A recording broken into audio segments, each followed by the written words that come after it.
Hi guys, it's Shane again. Welcome to the seventh video of our hashtag TV. So those people who are still wondering what hashtag is, basically we are a digital marketing, advertising, e-publishing, and company. We also handle events, and then we also have this 360 media. Basically, we can do virtual tours for museums, historical places, yung mga hidden gems po ng mga provinces ninyo or mga different paradises. We can also feature those as well as yung mga hotels and resorts because for our 360 media po, we also have the features po na we can see the whole layout po ng inyong building or location as well as yung mga description po. Interactive po siya with the description of the items there as well as yung mga price kung may price man po siya. So we will here flash yung isa po sa mga 360 po namin. This one is from daytime to nighttime for a city skyline naman po.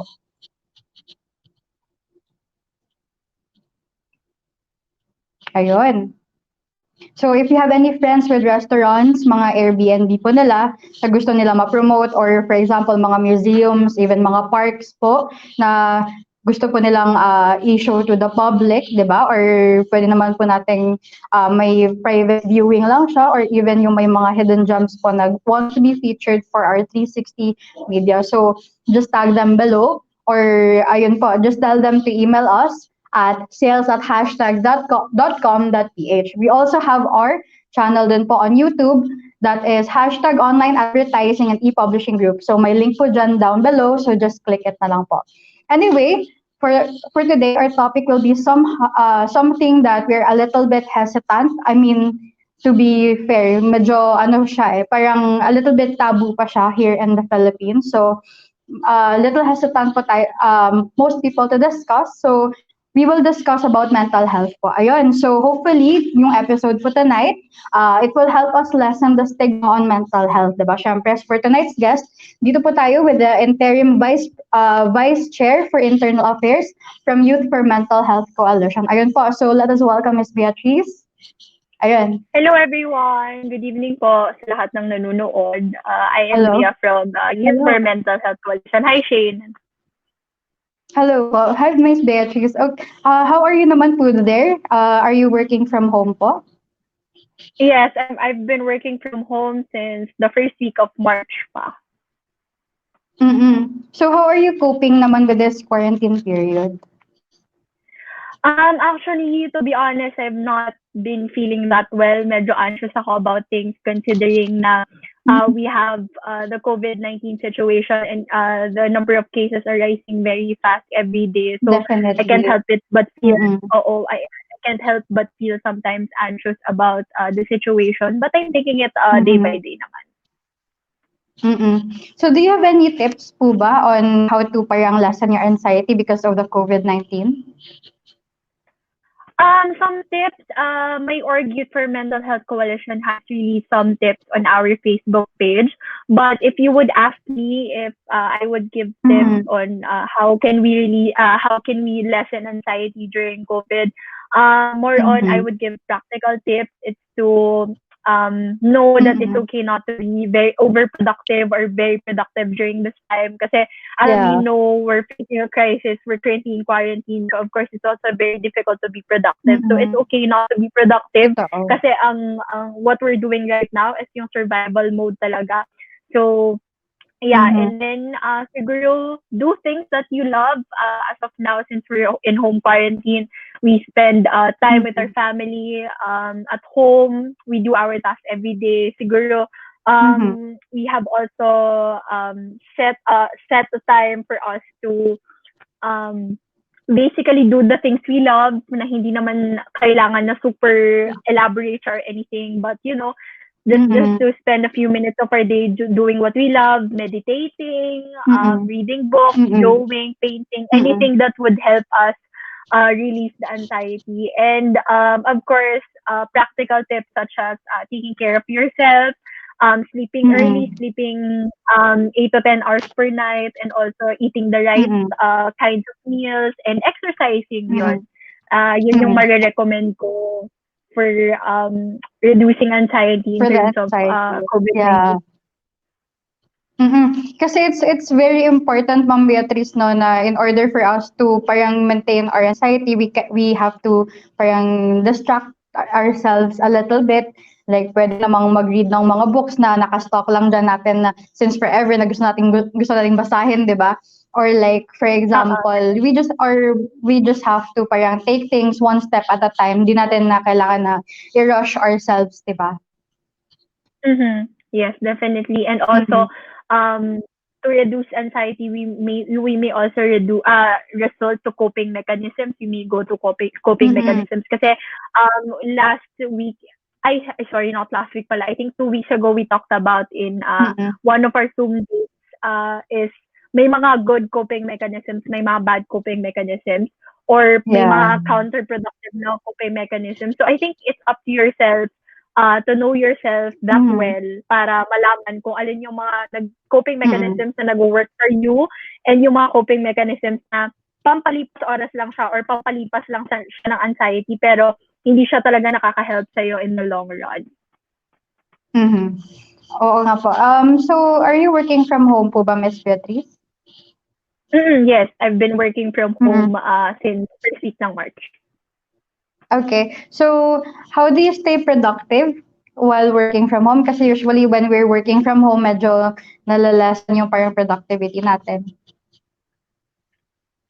Oo, kasi ang daming distractions, no, Shane, sa bahay. Nandito yung pamilya, Totoo.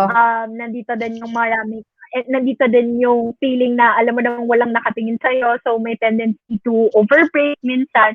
So ako, Yeah. what I do is I really set my breaks sa start pa lang ng day para at least alam ko na kung ano yung mga time na kailangan ko mag-break, ano yung mga time na mag-work na ako. A friend of Mhm. mine nung Zoom date also shared with the group na she does the Pomodoro technique na parang magsiset siya ng Yeah. 25 minutes ng work tapos 5 minutes ng break Mhm. para at least hindi naka-hamper yung parang hindi ka nabibitin in terms of having your breaks and having yung actual work time talaga. Mhm. Okay. So, Ma'am Beatrice, thank you for that. Tapos, can you please elaborate to us kung ano po yung about yung Youth for Mental Health po? Ano po yung purpose niya? Ano po yung advocacy niya? Okay, Youth for Mental Health, I've been a part of Youth for Mental Health since 2018. 2017 pala, I became a member. Mhm. Tapos, Youth for Mental Health is a group of student groups and then youth advocates that work together for a stigma-free Philippines Mhm. in terms of mental health. So, may mga student organizations kami, may mga members kami. So, Mhm. we all work together in terms of trying to reduce the stigma here in the Philippines, no?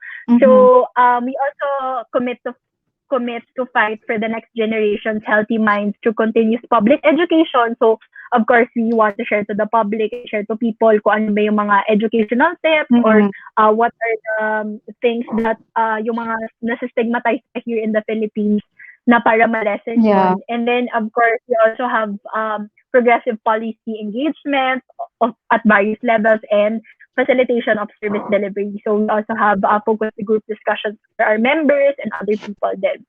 So Mhm. the vision naman of Youth for Mental Health by 2020, which is this year, we envision a stigma-free and mentally resilient community. So, of course, we know that Mhm. it's not that easy kasi a lot of people still give stigma to mental health. But of course, gusto natin na each and every year that we fight for our advocacy, every year nababawasan yung mga Mhm. taong nagbibigay pa rin ng stigma for mental health. Yun siya. So, Mhm. yun yung basically mission vision. Our chairperson, si Dr. RJ Nagwit, he actually co-founded the organization with 3 other people, si Isaac and then si Cassie. So, nung Mhm. nag-start yung org, 3 lang sila. Yun. So, nung lumaki yung org, until now, we're already at 800 plus members na. And then we also have 34 provincial chapters. And we're trying to expand the coalition to pati abroad. So we're trying to get members then from abroad. Mhm. So currently Alright po. our So, Facebook I page, mhm. sorry, our Sige Facebook po. page also has 150 pa. 155,416 thousand post reach. We also have 33,457 Mm-hmm. Facebook likes, around 8,000 plus Twitter followers, 500 partner institutions and organizations. We also work together with formulating the Mental Health Act, which is the RA Mm-hmm. 11036. And then we also have 68 member organizations. And then over 300 speaking arrangements with 50 to 1,000 plus Mm-hmm. audiences all over the country na. Yun yung summary Mm. ng Youth for Mental Health Coalition. So it's nice, no? It's very proactive kasi kayo, correct me if I'm wrong, kayo po yung formulate ng Mental Health Act. Nag-help kami mag-lobby, and then Mm. we also consulted with other mental health stakeholders to formulate or Mm-hmm. to create a draft of that act. Pero it's mostly iba-iba. It's a collaboration of different organizations Mm-hmm. for that bill to be passed. Mm-hmm. So can you please also tell us about kung may mga current projects po ba yung Y4MH with regards to parang mga COVID-19 or for ngayong coronavirus na lockdown? Actually, see, Youth for Mental Health, we have a lot of projects lined up for Mm-hmm. the COVID-19 to keep anxiety at bay in terms of the COVID-19 pandemic. But our current Mm-hmm. project, yung roll out na, is the Beyond COVID-19 Facebook group that we currently Mm-hmm. have 1,000 plus members there already. It's a project of Youth for Mental Health so that we can reach Yeah. out to more people in terms of trying to alleviate anxiety. So what we have in that page is mga different, a lot of people post kasi. So we have Mm-hmm. different content. We have sharing of hobbies, sharing of mga Mm-hmm. online classes, sharing of memes, ganyan. So it's a Mm-hmm. positive community talaga that we're trying to reach a lot of people here in the Philippines, especially people who are feeling anxious about the situation right now. Mm-hmm. It's called Beyond COVID-19. Yes, beyond COVID-19. It's a public, So ginawa na naman siyang private, but people can still search for it sa Facebook. mm-hmm. So anyone can join this one po or may specific people lang po kayong pwedeng mag-join po this one. Wala namang specific population who can join this. We're opening this to the Philippines, Mm-hmm. even in other countries then. Oh, that's great po. So you guys share yung mga how to cope with anxiety, tapos parang it being each other's support system in this pandemic, right? Yes, definitely. Sobrang nice po. So also so paano po yung mga viewers po namin ngayon or kung sino man po manonood ng video na to, paano po silang makakapag-join po ng Youth for Mental Health po if they have the same advocacy and same heart din po to forward mental health? Okay. For joining Youth for Mental Health Coalition, we actually open sign-ups every month. So every 1st to 20th day of Mm-hmm. the month, open siya. Anytime people can sign up, they can just go to our website and then click yung sign up, and then they will be redirected to our application form. So after mag-sign up yung mga tao sa application form, what our team does is that we create an email, we send them an email together with yung member letter and then yung details on how to pay for the membership fee. For the membership fee kasi for our coalition, it's 150 pesos for 2 years na yon. So good for 2 years na yung 2 years. minimal fee of 100. Yes, 2 years. And then after, once they send us proof of the deposit slip ng payment, we create their certificate, tapos we also send them their welcome letter to the coalition. Yun. So they join the Facebook group, tapos they become involved in the different activities. So they're also assigned to different committees then based on their choices and based on yung capacity ng team na yon and if bagay ba yung skills nila for that committee. I So, see. yun So, yung process. pwede silang mag-join per kung ano mang committee. Pwede. All right, guys. So, ayun, if you've heard, uh, membership fee is only 150 pesos for 2 years na yun. So, just go search for Youth for Mental Health Coalition Inc. on Facebook. And then makikita niyo po yung button na sign up. So, dun ganun po tayo kung paano mag-sign up. Ayun, guys. So, by the way, if you guys have any questions regarding mental health, please comment them down below so we can discuss it further later. Okay, so let us start na po, Miss Beatrice, with our questions. Yes, Yes? sure. Okay.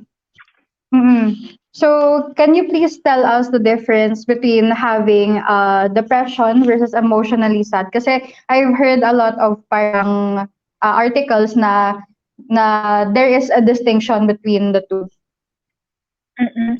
So, before ko lang sagutin yung question machine, gusto ko lang magbigay ng Mm-hmm. disclaimer na hindi ako licensed psychologist or Mm-hmm. anything, hindi rin ako psychometrician or anything. This is just my opinion as a mental health advocate. So, siguro the difference between those who have depression and those who are Yeah. emotionally sad lang. More on yung depression kasi, sakit na siya, na-diagnose siya, should be diagnosed by a psychologist or a psychiatrist. Unlike yung Yeah. emotionally sad, feeling lang siya na would last for siguro how many days lang na you would go back to the things that you love doing ulit.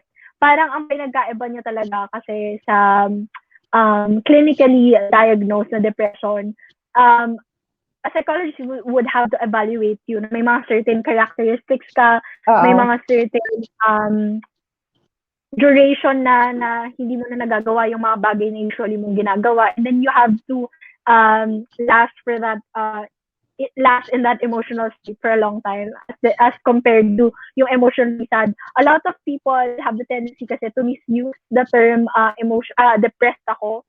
Madalas natin narinig yun, pero actually minsan sa mga Facebook posts, makikita na lang natin na, ay, depressed ako. Pero that doesn't mean na talagang they have depression. Kasi depression, again, has to be medically diagnosed by someone who is a professional. Hindi pwede, ikaw lang magsasabi ng sarili mo, ay, may depression ako. Kasi hindi rin siya dapat mini-misuse. Kasi parang that would in turn belittle yung may mga tao na talagang diagnosed with depression.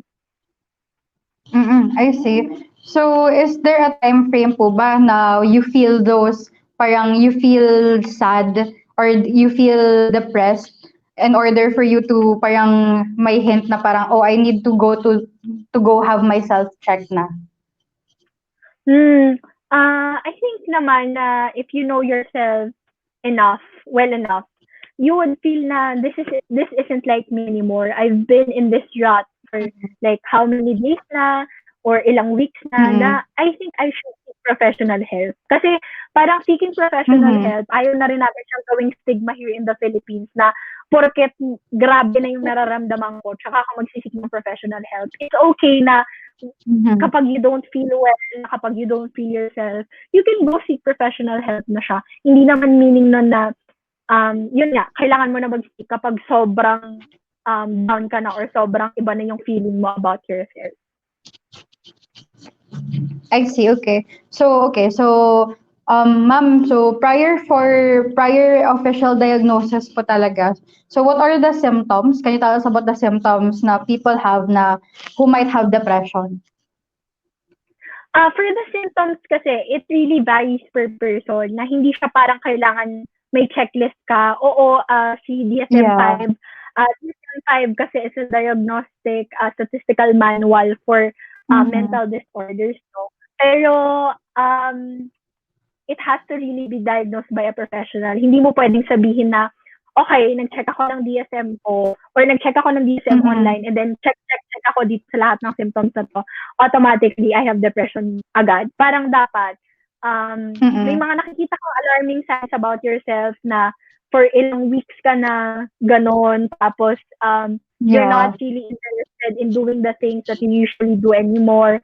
Lagi mo na lang gustong matulog. Sometimes kasi we also have yung mga high-functioning na depressed people. So, hindi talaga halata sa kanila na may depression sila. But, tago, when they're alone, tago siya or minsan hindi nila pinapakita yung mga signs or tendencies na we or psychologists can say na depressed na talaga yung tao. So it's really different from case to case basis talaga. Yeah. Okay. So, are there any, how do I say this? Diba? So, mga symptoms that you've mentioned is parang oversleeping or parang sometimes I read din na having parang insomnia or what or lack of sleep din talaga siya. Mhm. Or like for, Yes, yes. May ganun siya. or or like ayun, yung nawawalan na yung interest mo with the things that usually Mhm. excite you or parang usually na nakapaggana sa'yo. I've also read din Mhm. na parang overeating or like not eating at all, parang ganon. Oo, pwede rin kasi siya na it's Mm-mm. hard kasi to tell na pag kunyari check na to sa lahat sa'yo, you already have Mm-mm. depression. Kasi pwede siyang, may mga symptoms kasi tayo for depression na would Yeah. also coincide with other Mm-mm. mental health disorders. So, it's I very see. difficult. Mm-mm. Mm-hmm. Okay, so how can I help myself if, for example, I'm feeling though I feel those symptoms, diba? Or for example, na I'm already clinically diagnosed with depression. How can I help myself na other than, for example, kung may medication na binibigay yung psychologist or psychiatrist? Siguro it would be social support. Sa nakikita ko, it would be Mm-mm. seeking social support, talking to people, being open about it. Hindi kasi lahat open about it kasi because meron nga tayong, Yeah. as you said nga, Shane, meron tayong stigma dito sa Philippines that we really want to remove pero minsan kasi hindi siya ma-avoid eh. So parang alam mo yun, takot yung tao Mm-mm. mag-share sa ibang tao that I'm Yeah. diagnosed with depression, ganyan. So it's really for me, Mm-mm. following doctor's orders, going to therapy if needed, hindi rin Mm-mm. mabilis yung lifestyle changes for that. Kasi hindi naman pwede na kapag sinabi lang ng doctor na, okay, diagnosed ka with depression, agad-agad na yun, mag-iiba yung lifestyle mo. Hindi eh. So parang Mm-mm.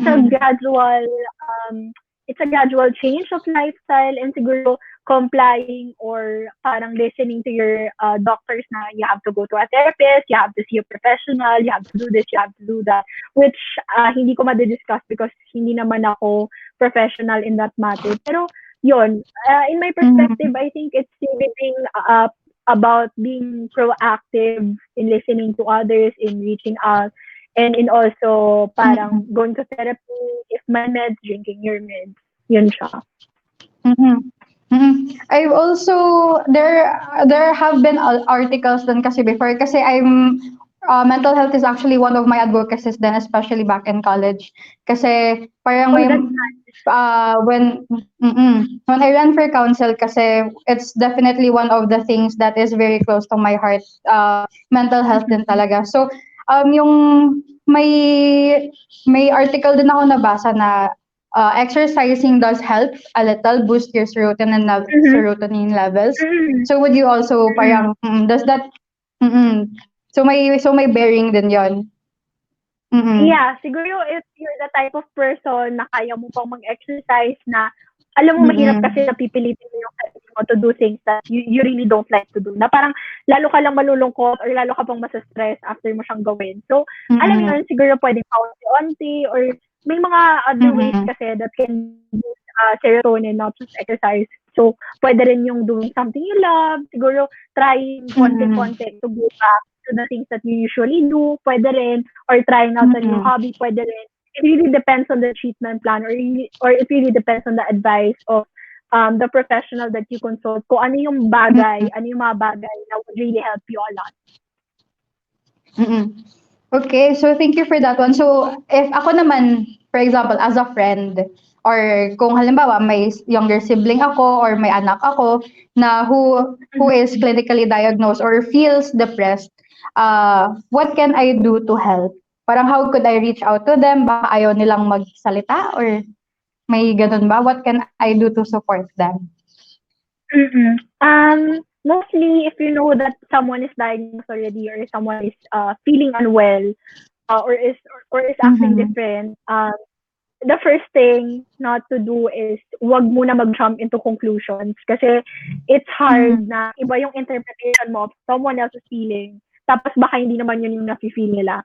So, wag mag-jump into conclusions, and second would be is to not judge them kasi mostly the stigma surrounding here in the Philippines are people judging those who have mental health conditions. So, I think the best thing to do is if alam mong may ganyan is to try and reach out to them. Pero if you see signs na kasi syempre malalaman mo naman sa sarili mo na mafe-feel mo ay ayaw niya muna kausapin or ayaw niya muna mag-share kasi konti lang yung sinasabi niya or like parang mostly nagna-nod lang siya or Close off siya. so mafe-feel mo na close off siya na ayaw niya mag-share.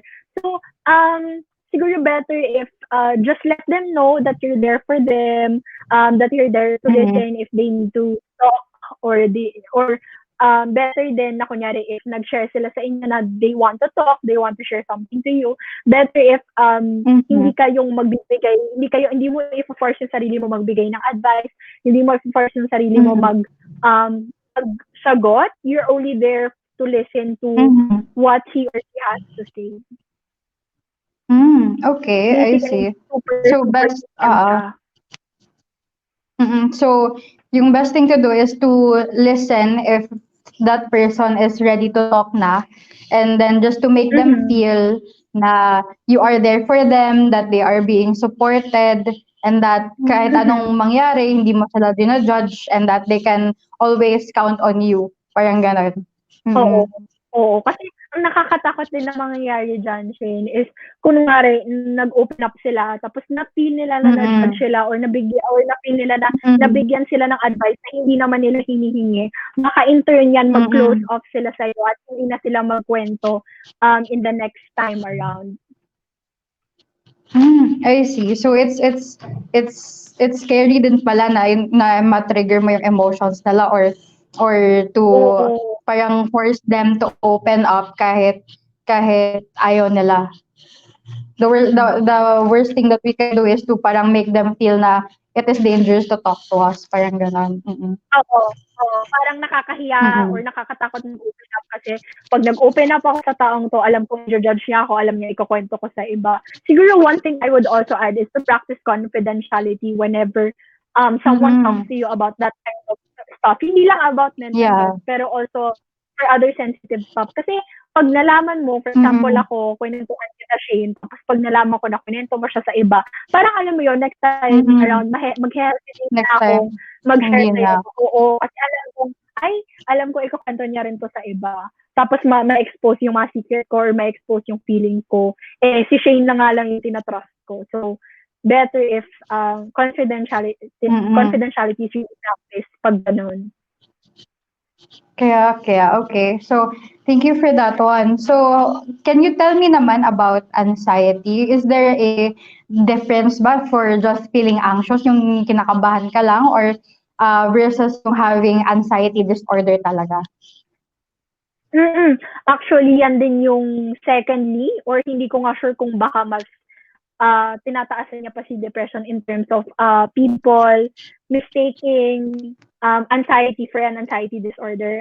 These two are actually two different things. Kasi again, si anxiety disorder has to be diagnosed by a professional, while si anxiety is just the general feeling that you feel kapag sobrang takot ka or kapag nasa-stress ka or kapag sobrang scared ka about things or uncertain ka. Kasi anxiety is actually a normal feeling kasi it's your body's response to a threatful or a harmful situation. So, pwede kang either mag-fight or mag-freeze, diba? Yun yung response ng katawan natin when it comes to uncertain situations. Lalo na si COVID kasi COVID just came out of nowhere. Si COVID, hindi naman natin siya nakikita, hindi na natin siyang kaya ma-stop agad. It's something that is a chronic threat na pangmatagalan, hindi natin alam kung hanggang kailan. Unlike yung ma-acute threat na pwede kunwari, let's say, may nagnakaw sa'yo, gano'n. Acute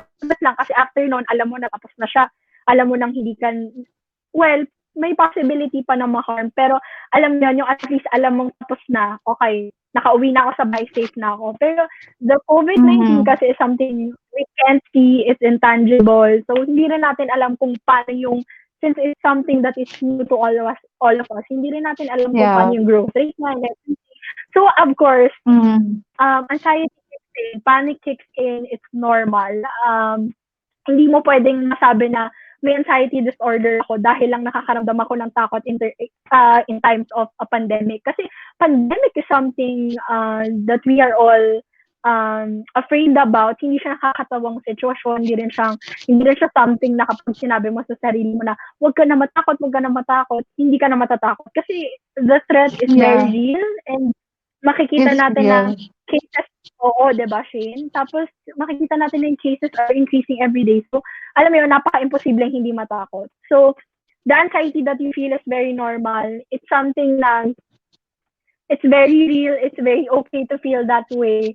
Pero, the difference of it between having an anxiety disorder is kasi may mga certain criteria na naman tayo, like depression, that a professional can tell you or diagnose you with an anxiety disorder.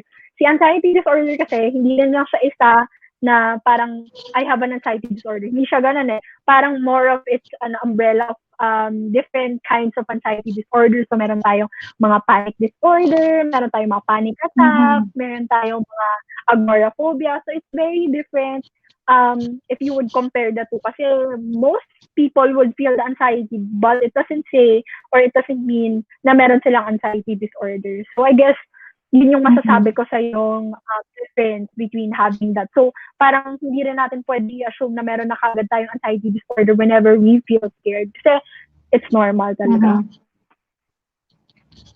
So, ano po yung clear sign po talaga na we have an anxiety disorder na we need to have it double check na agad with the psychologist and psychiatrist po?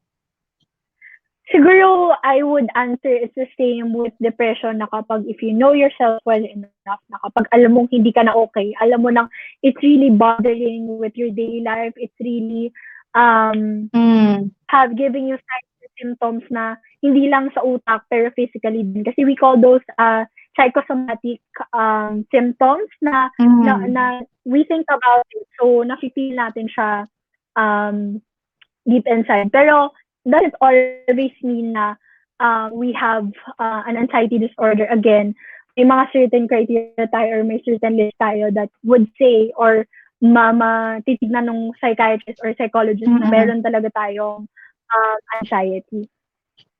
I see. So, yung biggest chunk there is whether or not it is debilitating na to us to perform our daily task or to perform parang normal human interactions, for example. So, ganun siya. So, if you feel like it's taking already a major part of your life. Pwede ka nang mag-consult ng professional help. Kasi, doesn't mean din naman na pag ganun yung mararamdaman mo na, meron ka na kagad anxiety disorder. Kailangan talaga ma-diagnose pa ng ating mga professionals bago tayo makapagsabi or makapag-acknowledge na meron talaga tayong disorder. Sorry, Shane, sagutin ko lang yung isang comment dito sa live stream. Galing kay Ismael Bautista. Hello po, how can you tell kung may anxiety or shy lang? Actually, those are two very different things, no, Ismael. Si anxiety, more of it's a feeling na takot ka, it's a feeling na kabado ka, it's a feeling na very uncertain ka about the things that are around you. While shy, marami kasing shy type, so pwedeng marami kang ma-approach na, ay, nahihiya lang ako, parang nahihiya lang talaga ako. Parang alam mo yung hindi ka naman natatakot about it. Although, parang pag nahihiya ka kasi and then you would have to approach a person, pwede kang maka-feel ng anxiety. But anxiety and shyness, two very different things siya. Kasi pag shy, baka nasa personality mo lang na nahihiya ka lang talaga, na hindi ka makapag-approach, parang nahihiya ako eh, saka kinakabahan ako makapag-approach itong person na to. Pero it doesn't mean na may anxiety ka or may anxiety disorder ka. Siguro parang kabado ka lang, more on nervousness siya instead of anxiety. society. I hope I answered your question, Ismael. So we have here another comment. So Mami Fi saying, good topic discussed. Sana madaming parents sa mga millennials makapanood. Keep it up, guys. Ayun, it's because I think Naku, a lot of thank you talaga, millennials Jay. feel this, di ba? Oo. Okay, so next po, we will discuss about ayun, mental health first aid and response. So let's say po na there will always be parang yung mga critical incidences. Like, for example po, yung mga best friend po natin, they would call us, text us at 3 a.m. and having, well, parang suicidal thoughts. Ayun po. So, trigger warning na po mga kaibigan. So, if they're having suicidal thoughts, so what should we do? What should we do? Ano po yung parang step by step that we should do in order to help them? Mental health first aid kasi or si psychological first aid, meron siyang formal training for it na parang of course if you're someone who hasn't been trained in that situation, sobrang hirap mag-respond. Like, hindi mo na alam kung anong gagawin kasi syempre panic kicks in, fear kicks in na paano kung gawin talaga to ng kaibigan ko or paano kung gawin talaga to ng kapamilya ko. It's a very scary situation na would leave you to feel guilty kapag wala ka rin nagawa. So halo-halo yan eh. Halo-halo yan ang emotions na parang magiging aligaga ka na lang at some point. So I guess ang pwedeng gawin in terms of kapag ganyan na yung nangyayari, like you're someone who has no experience in mental health first aid or psychological first aid, would be to identify or to know if meron ba siyang mga kasamang tao sa bahay. Kasi of course, if you're far away, for example, ako nandito ako sa Quezon City at yung friend ko nasa Muntinlupa, alam yon, magpapanik ka lang eh. Alam yon, hindi mo na lang alam kung gaano katagal yung time na maaabutan mo pa ba siya or mapipigilan mo pa ba siya. Yeah. So the best thing to do is really identify kung sino yung mga kasama niya sa bahay. Like, kunyari, if nandun ba yung parents niya, if hindi ba siya mag-isa dun sa bahay, siguro ask that friend, sino bang kasama mo sa bahay? Ganyan. If alone yung person, I think it would be best to call yung mga nearest authorities like police. We also have emergency hotline. We also have the crisis hotline, yung mga we also have mga professionals natin that you can reach, although it's 3 a.m. So, ang best thing to do is yung mga reach yung mga barangay tanod natin, yung mga policemen natin, and then yung mga hotlines natin na open during these times to your friend. Kasi minsan mahirap din to talk that person out of doing it because hindi mo rin alam kung ano yung sasabihin. Minsan mamaya mali pa yung masabi mo, and then lalong makapag-trigger pa yun sa kanya, tapos mas lalong gawin niya yun. So, it's better to go to the authorities for help if that's the situation. But if you're a mental health first responder or you're a psychological first aider, tag ko lang din pala, we also have lots of trainings. Hindi lang, as Youth for Mental Health, as of now, hindi pa kami nag-offer ng ganon, pero we have a lot of different providers that you can just search sa internet that would help you to become an equipped mental health first aider. Helpful siya, especially in terms of responding to trauma, to crisis. Linawin ko lang din na some people think kasi na yung mental health first aid or first response is a counseling intervention, pero hindi siya counseling. It's just a one-on-one conversation or emotional support to be able to aid yung kausap nyo about feeling better or parang giving them more hope, ganon. Hindi yung bibigyan mo rin lang sila ng false hope, pero yung it's being there for them, it's you being their emotional support for that trauma muna. I see. So, what are some pages one can visit in order to, how do you say this, to train para sa for mental health first aid?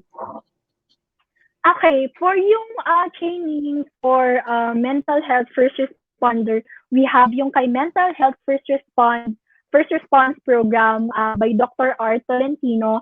It's on Facebook as MHAFR. So, may mga training sila all over the country, and I think they even had a training abroad last year. So, yun. Marami siyang different dates all throughout the year. Although ngayon, suspended siya ngayon kasi because of the NCOV situation, di ba?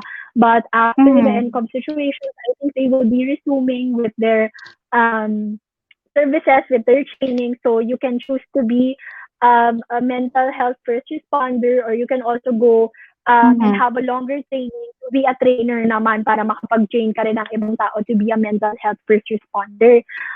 We also offer different courses online. So hindi pala we offer. There are also different courses online. So nandyan yung online platform ni Dr. Renz Argao na I'm sorry, I forgot the name, but let me just check it out. Pero they also offer some services. They also offer online classes in terms of psychological first aid din, no? That for a minimal fee, that would help. Ayan, naalala ko na pala yung name. It's Smarter One Philippines. Yon. So parang Smarter One? Smarter One Philippines.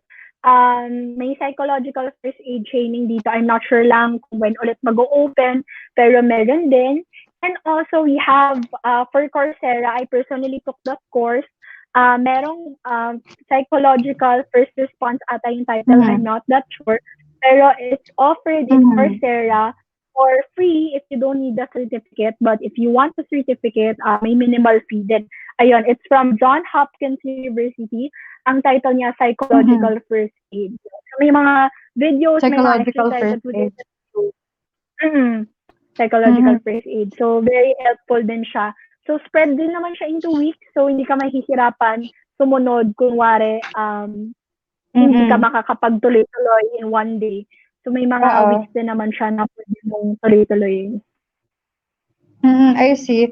So, can we ask for a comment dyan sa baba later for our viewers who are interested po, Ma'am Beatrice? Yeah, sure. Okay, thank you so much, Ma'am Beatrice. So, for people po naman na looking for help, be it for consultation po, are there any hotlines that they can call or text, or if they want to have an official consultation na po? Oo, actually, meron tayong mga ibang online na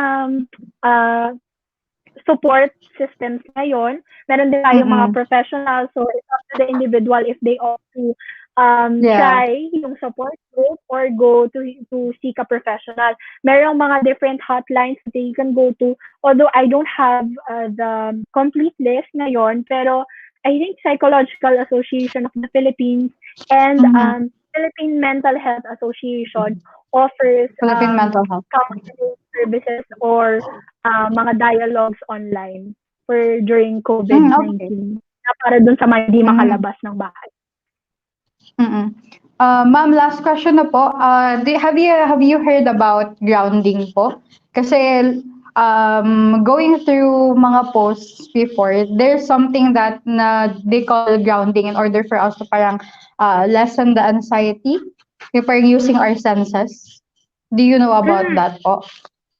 Si grounding techniques kasi, it helps you, kasi if you're aware of, parang if natatanggal mo yung focus mo between what you're feeling to trying to look at, parang grounding yourself and trying to set yourself na this is where I am, I can see, hear, smell, parang using your senses. So, parang madidistract yung utak mo kasi they have to locate something. So, usually yung mga five things you see, 5 things you smell, 5 things you hear, ganyan.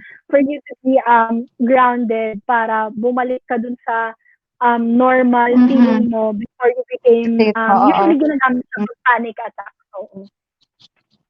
I see. Kasi sometimes when you have panic attacks or when you're having anxiety attacks, sometimes parang nakaka-lose ng feelings or mga like nakaka-lose ng feelings sa mga tips of our fingers, di ba? Or parang out of breath po siya.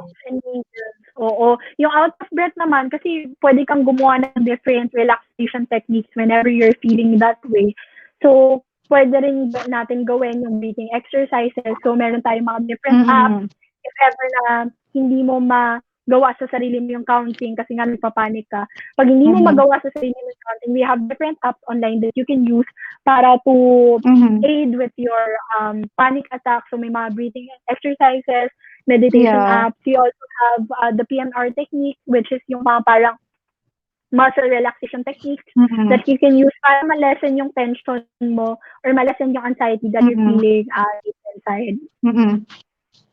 Okay, okay. So thank you so much po, Ma'am Beatrice, okay? So yung mangyayari, I think, can you, we will later, guys, comment yung mga hotlines na pwede nyo tawagan or as well as those mga clinics na pwede nyo pong puntahan or to look for a consultation.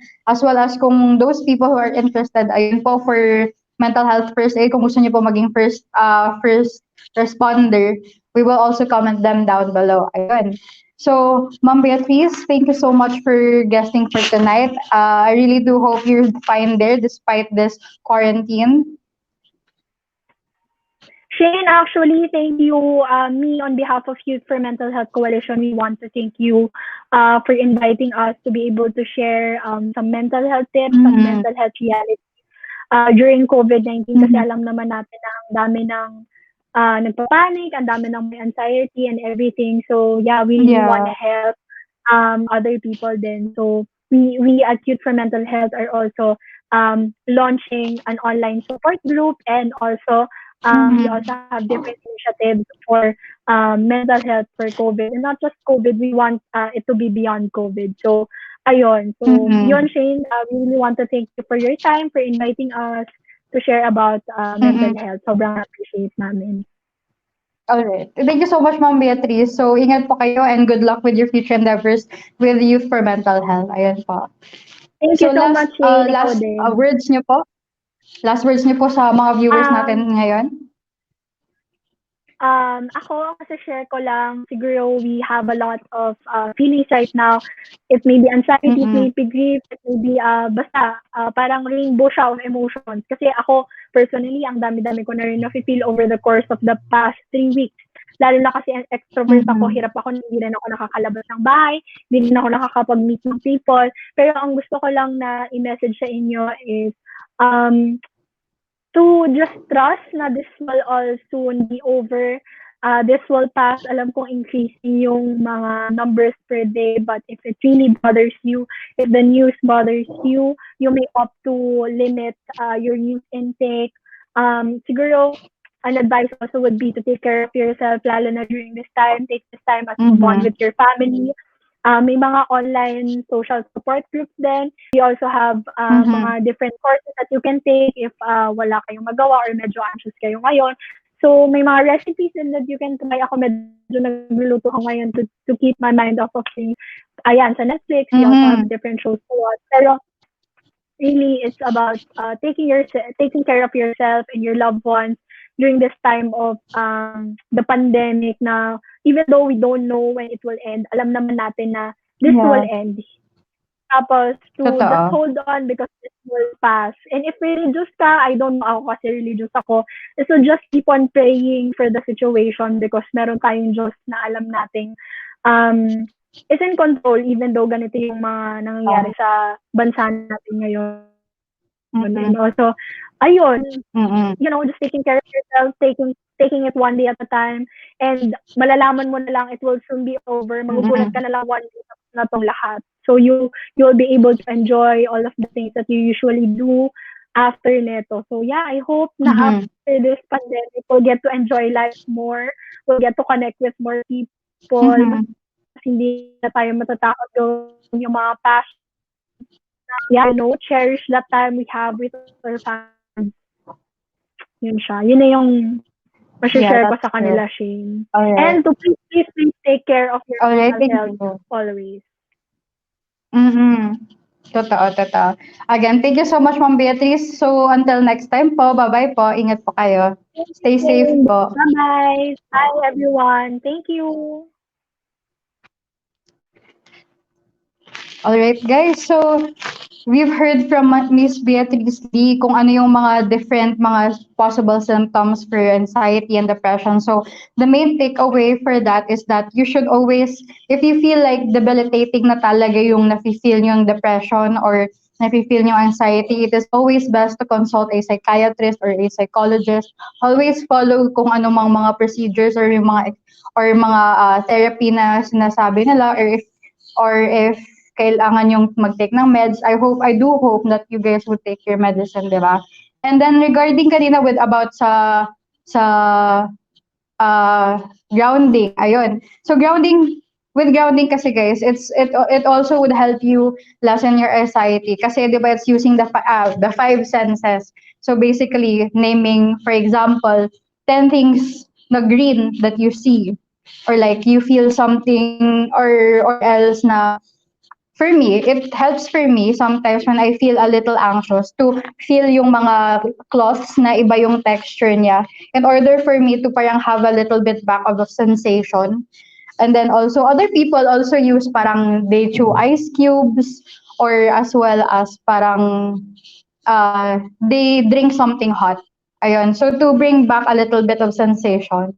'Di ba? So there are a lot of ways then as well on how you can help yourself. There are a lot of things then in the internet na would also cater for your psychological well-being. So I just really wish that everyone would help each other, make each other feel supported, 'di ba? So it's great that Beatrice was here to enlighten us about mental health. And please do like their page, Youth for Mental Health Coalition Inc. on Facebook. So magko-comment na lang po kami kung saan po kayong pwede mag-call for the hotline, as well as yung mga pages kung saan kayo mag-enroll ng how to psychological first aid and response. Ayun, kasi 'di ba definitely we all are not parang hindi lahat sa atin are ready to tackle that kind of situation. What if nga may situation na gano'n na mapunta sa atin, 'di ba? What are we going to do? 'Di ba? So not all of us are equipped to handle those kinds of situations. What do we say? What do we do? 'Di ba? So sometimes nakaka-aggravate po 'yun ng problema if we tend to say the wrong things and at the wrong time. Ayun. So bantay-bantay lang po tayo sa comment section namin mamaya. Ayun. So a little bit of a COVID update kasi since we didn't get to do it kanina. All right, guys. So yung number of cases po natin for COVID ngayon, it's 3,018. It reached, umakyat po siya ng 300 plus compared yesterday na 2,633 pa lang. Okay, so now we have 136 deaths and 52 recoveries. So ayun. So if you've also been looking around with mga different na mga news, we can also see na there are na yung UP produced COVID-19 testing kits are ready for deployment then. So ayun guys, so there are also agencies na magpa-fund ng mga testing kits din. As well as magma-mass testing na rin daw here in QC, sabi ng Red Cross chairperson, which is Richard Gordon. Sabi niya po yung QC po yung uunahin nila since dito po yung pinakamadaming population as well as pinakamadaming number of cases. So they're also aiming to mass test nationwide. Ayun. So please, if ever pong mangyari man yon, please just support kung ano yung mass testing itself in order for us to parang know the exact number of people who are already infected, di ba? As well as, okay, so there are also articles na from ABS-CBN saying that there are some scientists who are eyeing 2 to 3 more months extension for the enhanced community quarantine kasi in order to flatten the curve. Yung ibig po sabihin na to flatten the curve, na ibig sabihin both sick people and then healthy people, hindi po sila pumupunta ng mga crowded places, hindi po sila magkakasalimuha in order na hindi dumami yung mga infected people, di ba? Meaning, kung mas mababa yung number of cases, mas mababa din yung chances na na-overwhelm yung mga frontliners natin. Ayun. So, kasi alam po natin here in the Philippines, we're not necessarily a developed country yet. We can't necessarily have we have really scarce resources in terms of testing kits, in terms of ventilators or mga medicine. So we have to help as well the frontliners, 'di ba?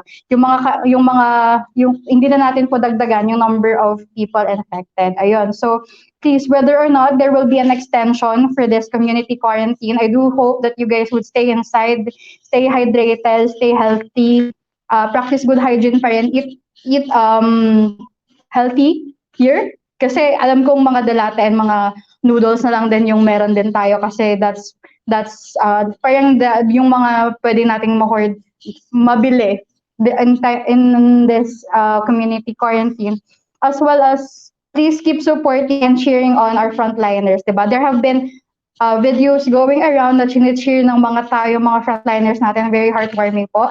And then as well as help in every way you can. So if there are causes on your timeline, di ba, na they are asking for sponsorship or for help or for donations for mga frontliners, and as well as yung mga needy na mga street children po natin or mga less fortunate. So please do help as well. Pero if hindi po natin kaya because of nagla-lack din po talaga tayo ng money, your like and your share or informing other people would do for the meantime, di ba? So that is our topic for today, and I hope you guys liked it. And then I guess I'll see you on Monday. So bye guys, please stay healthy and stay at home. Bye po.